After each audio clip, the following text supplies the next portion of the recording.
Assalamualaikum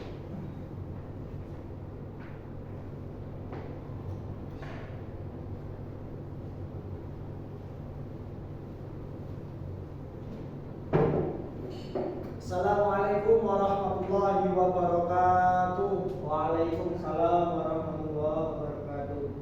Sobahul khair. Sabahun nur. Kaifa halukum? Bikhair. Alhamdulillah. Ayuhatul talibah, hayya nabda bi qira'atil basmalah ma'an. Bismillahirrahmanirrahim. Oke, baik, terima kasih untuk pembelajaran kali ini. Kemarin terkait dengan yang sudah jelaskan sama Bapak, apa kemarin yang diulas untuk pembelajarannya kemarin ya? Peralatan yang ada di rumah, Pak. Oh, itu sudah kemarin di peralatannya ada di rumah ya. Iya. Oke, terkait dengan pembelajaran pada hari ini, untuk terkait dengan pembelajaran ilmu nahwu, di sini akan membahas terkait dengan mubtada dan khobar nanti ya. Tapi sebelum untuk memulai untuk pembelajaran tersebut, alangkah baiknya Bapak untuk mengabsensi dahulu ya. Haris Fahlevi, Hadir. Ahyat Astia, Hadir. Ikmalul Amri. Boleh, Pak. Hadir. Kenapa ini? Sakit.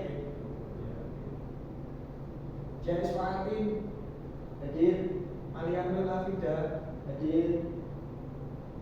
Oke, terima kasih. Tadi yang baru satu ya. Ya. Oke, sebelumnya tadi terkait dengan pembelajaran, kita akan melanjutkan terkait pembelajaran pada hari ini ya. Nah, ini untuk adik-adik semuanya, bahwasanya tentang terkait dengan mubtada khobar. Untuk sebelum lebih lanjutnya lagi terkait dengan mubtada dan khobar, kira-kira anak-anak semua udah tahu belum siapa mubtada khobar ataupun udah dengar sebelumnya terkait dengan mubtada khobar? Belum, Pak. Belum, berarti terkait dengan mubtada khobar belum boleh sama sekali gitu ya Pak ya. Oke, karena tadi belum tahu terkait dengan mubtada khobar, di sini akan menjelaskan terkait dengan mubtada khobar. Nah, di sini yang namanya mubtada khobar itu adalah al-mubtada mudhafun mu'abbadu, yaitu mubtada adalah isim yang dirofakkan, yang jatuh di awal jumlah. Awal jumlah. Di awal jumlah. Berarti isim yang dirofakkan yang jatuh di awal jumlah gitu ya. Itu yang namanya mubtada. Nah, di sini terkait dengan mubtada itu harus mempunyai yang namanya khobar. Nah, khobar tersebut adalah apa? Ada yang tahu nggak? Penjelas dari mubtada. Oke, penjelas dari mubtada, yaitu sebagai yang namanya untuk menyempurnakan adanya mubtada. Kalau tidak adanya khobar itu tidak sama sekali sempurna, karena biasanya ada susunan yang namanya mubtada khobar. Pertama itu ada mubtada, terus yang kedua itu khobar gitu ya.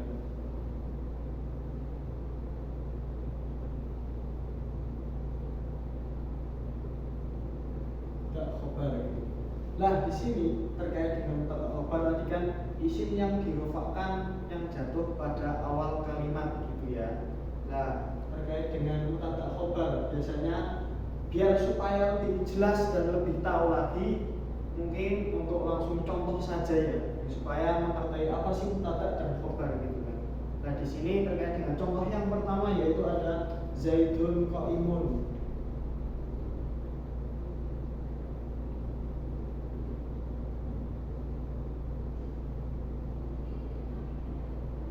Zaidun qaimun. Bisa dibaca? Bisa. Apa namanya? Zaidun qaimun. Zaid telah berdiri. Kalau biasanya diartikan di pondok-pondok misalnya Zaidun utawi Zaid iku qaimun wong kang ngadeg. Nah, di sini kedudukannya sebagai yang pertama itu namanya Zaidun. Itu sebagai mubtada. Tadi mubtada pengertiannya yaitu kalimat yang dirofakkan yang jatuh pada awal kalimat gitu ya. Nah, ini contohnya berarti sebagai mubtada. Nah, biasanya kalau ada mubtada itu sambungannya ada khobarnya. Nah, ini sebagai qaimun, sebagai khobarnya mubtadanya lafaz Zaidun. Seperti kan yang bisa diartikan Zaidun utawi Zaid. Nah, Zaid sebagai apa? Iku qaimun wong kang Oke, selanjutnya tadi sudah dijelaskan terkait dengan contohnya yaitu qaimun. Mungkin dari adik-adik juga selain itu juga ada pembagiannya terkait dengan mubtada khobar. Nah, di sini mubtada itu dibagi menjadi dua.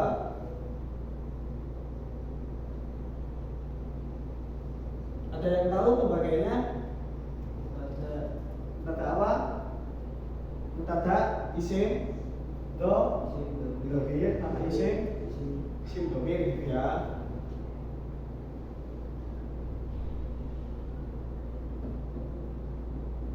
Nah, mubtada isim domir itu contohnya apa? Contohnya ya seperti ini, Zaidun qaimun, itu jelas ya, udah jelas domir itu kan jelas, tidak perlu adanya pembuktian lagi. Nah, jadi udah jelas lafalnya itu Zaidun qaimun, ini contohnya mubtada isim domir, ini contohnya Zaidun qaimun. Lah, untuk mubtada isim domir sendiri itu biasanya ada kata domirnya. Nah, contohnya domir itu apa aja? Gua, huma, hum, iya, huma, huna, anta, antuma, antum, anti, antuma, antuna, ana, nahnu. Nah, itu bisa dimasukkan dengan mubtada isim domir. Nah, contohnya ada yang tahu nggak isim domir itu apa? Belum, Pak. Belum tahu. Bisa nih contohnya, ana muslimun, saya muslim ya.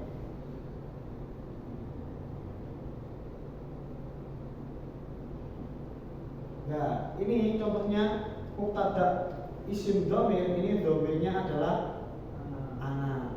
Ini berarti ana utara ini suatu muslimun mau kan muslim, itu muslimun sebagai khobarnya. Nah, ini terkait dengan pembagian mubtada itu ada dua, mubtada isim domir dan mubtada isim domir.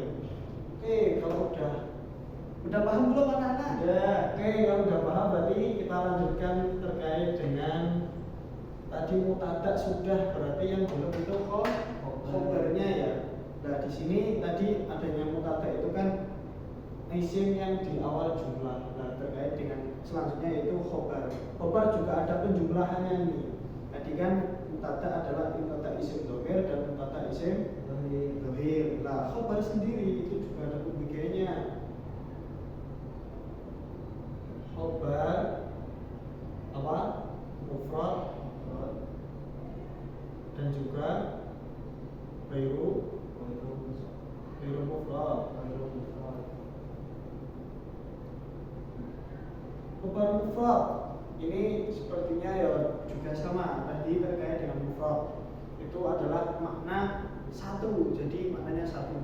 Contohnya ya yaitu qaimun, itu khobarnya itu qaimun, itu berjumlah atau berwajah di sini isim mufrad. Ghairu mufrad itu bisa dibagi menjadi dua. Ghairu mufrad ada jar majrur sama dzaraf ya. Biasanya kalau jar majrur itu adanya susunan idhofah, dan yang satunya lagi itu dzaraf, itu ada susunan isim dzaraf gitu ya. Oke, dari terkait tadi mungkin dijelaskan dengan mubtada dan khobar. Mungkin dari anak-anak ada yang tahu belum? Sudah ada paham belum terkait dengan mubtada khobar?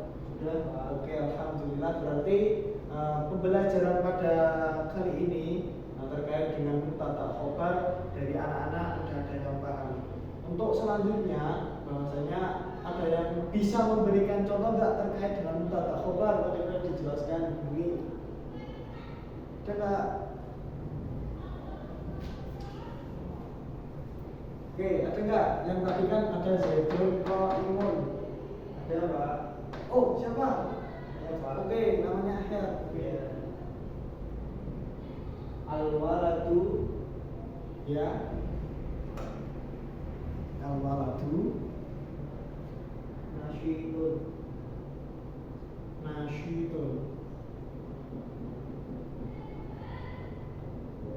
Al-waladu nasyidun. Oke, benar sekali. Ini contoh dari mubtada khobar terkait dengan al-waladu nasyidun. Al-waladu utawi anak sudah cilik, iku nasyidun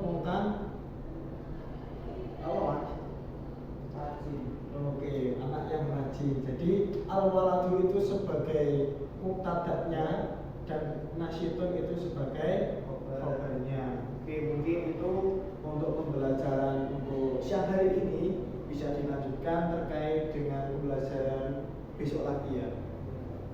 Oke, pembelajaran yang tadi udah diulas untuk besok bisa dipembelajari lagi karena besok akan adanya ulangan atau mid semester. Jadi diharapkan jadi nanti untuk udah pulang ke rumah untuk bisa diulas lagi. Oke, itu yang bisa dapat saya sampaikan untuk pembelajaran pada siang hari ini. Sebelum kita tutup untuk pembelajaran pada siang hari ini, dari teman-teman anak-anak bisa untuk berdoa terlebih dahulu. Bismillahirrahmanirrahim. Doa selesai. Oke, baik, terima kasih untuk pembelajaran pada siang hari ini. Kami tutup. Wassalamualaikum warahmatullahi wabarakatuh. Waalaikumsalam warahmatullahi wabarakatuh. Oh,